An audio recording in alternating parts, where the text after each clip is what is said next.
Hi guys, welcome and welcome back to my YouTube channel. This is me Mahvish. और आज का video है बहुत ज़्यादा इम्पोर्टेंट हर बार की तरह, क्योंकि आज हम देखें कि बहुत सारे लोग पूछ रहे थे कि फिजिक्स में मार्क्स कैसे इंक्रीज करें। तो फिजिक्स में मार्क्स इंक्रीज करने का तो कोई जादुई तरीका नहीं है। तो चलो देख लेते फटाफट कि अभी लास्ट मोमेंट पे आके 10-12 दिन में हम लोग फिजिक्स को कैसे इम्प्रूव कर सकते हैं। तो गाइस, हम यही बोलना चाहेंगे कि फटाफट की सबसे पहले, और मेरा हर वीडियो में आप लोग देखते होंगे कि मेरे लिए फॉर्मूला सीट कितना ज़्यादा इंपॉर्टेंट है। तो हम सबसे ज़्यादा इंपॉर्टेंट मेरे लिए फॉर्मूला सीट हो जाता है। तो क्योंकि हम फॉर्मूला सीट रोज पढ़ते हैं, क्योंकि तुम कितना भी कुछ भी कर लो, क्वेश्चन 45 में से 30 to 35 फॉर्मूला से ही आएगा भाई। तो फॉर्मूला इसलिए हमारे लिए इतना ज़्यादा जरूरी हो जाता है। तो फॉर्मूला एकदम टिप पे होना चाहिए, आंख बंद करके अगर कोई पूछे तो फॉर्मूला तुम बोल सको, ऐसा होना चाहिए फॉर्मूला हमारे लिए।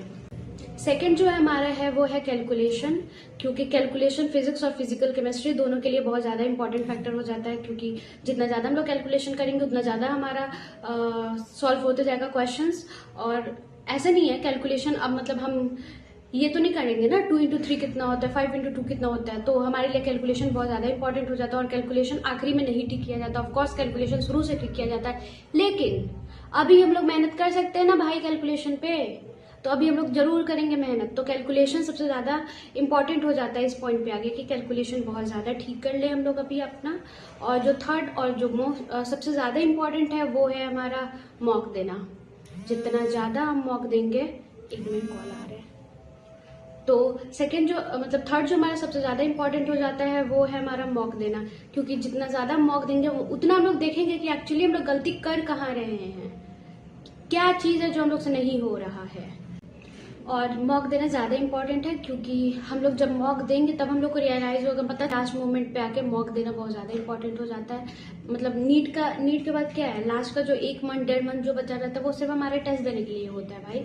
उसमें हम लोग कुछ भी नहीं कर सकते, सिर्फ टेस्ट दे सकते हैं। तो अभी हम लोग अब तो 15-12 दिन बचा है, तो सिर्फ अभी टेस्ट पे टेस्ट देते, और वहां से एक्चुअली हम लोग को देखना है कि हम लोग कहाँ पे गलती कर रहे हैं।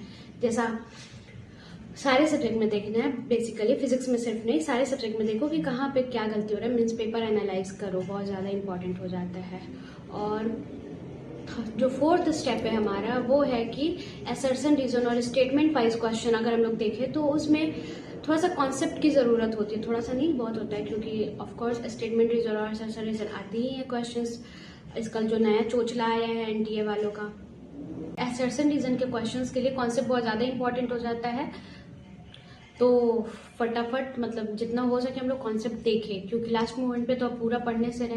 लेकिन फिर भी अगर बायो और केमिस्ट्री में अच्छे नंबर आ रहे तो फिजिक्स में थोड़ा सा तो इम्प्रूव करके हो सकता है कि हम लोग करीब पहुंच जाए, ना सिलेक्शन लेकिन करीब तो पहुंच जाएंगे ना। तो असर्शन रीजन और स्टेटमेंट के लिए थोड़ा सा कॉन्सेप्ट देखना बहुत ज़्यादा इंपॉर्टेंट हो जाता है, क्योंकि बिना उसके तो वो बनने से रहा। क्योंकि एनटीए जो रोज़ नया नया धमाल करते हैं वो कहाँ जाएंगे। तो ये करना बहुत ज़रूरी हो गया। बस बाकी मेहनत हम लोग कर सकते हैं, रिजल्ट ऊपर वाला जानता है। तो हम लोग जितना ज़्यादा मेहनत कर सकते हैं उतना करते हैं, बाकी ऊपर वाला जानते हैं क्या रिजल्ट होगा, कैसा होगा, क्या नहीं होगा। इसके बारे में तो हम लोग कुछ नहीं कह सकते हैं। बस हम लोग अपना मेहनत करेंगे बस, और कुछ नहीं। और टेंशन बिल्कुल नहीं लेना है। और मुझे एक और बात करनी थी कि जो मुझे बात करना था वो है कि थोड़ा मुझे भी बता दो कि बायो में थोड़ा सा इम्प्रूव नंबर कैसे करें। लगभग मुझे 50 नंबर बायो में मेरे को इम्प्रूव करना पड़ेगा, तभी हम सेफ जोन में जाएंगे। तो अगर किसी के पास कुछ आइडिया है तो प्लीज़ बताओ, वरना मेरे को जो समझ में आ रहा है वो तो हम कर ही रहे हैं। बाकी मिलते हैं अगले वीडियो में, बाय। और किसको फिजिक्स में कितने नंबर आ रहे हैं सब कमेंट सेक्शन में बताएंगे नीचे। बाय। वीडियो पसंद है तो लाइक करना है।